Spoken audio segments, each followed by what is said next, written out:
Hezbollah ఇజ్రాయెల్ని దెబ్బ మీద దెబ్బ కొడుతుంటే హెజ్బుల్లాకు సంబంధించినటువంటి కీలక నేతల్ని సిరియాలో ఉన్న లేకపోతే లెబనాన్లో ఉన్న ఎక్కడున్నా అటాక్ చేసి చంపేస్తున్నటువంటి ఇజ్రాయెల్ తాజాగా వాళ్ళ అక్కడ హెజ్బుల్లా చీఫ్కి సంబంధించినటువంటి మనవడిని చంపేశారన్నటువంటి వార్త వెలుగులోకి వచ్చింది అరబ్ మీడియా ద్వారా.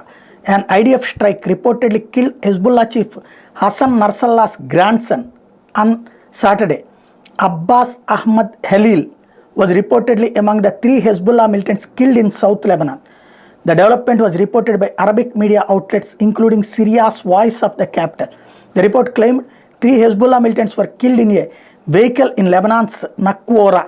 As per the IDF, the slain militants were involved in recent rocket fire on northern Israel. ఇది చంపేసింది ఒక వెహికల్లో వెళ్తున్న వాళ్ళందరూ కూడా అనేక చోట్ల అరాచకాలు చేసిన వాళ్ళు. ఆ ముగ్గురులో ఒకడు హెజ్బుల్లా చీఫ్ మనవడు అన్నటువంటి విషయం ఇప్పుడు బయటపడింది.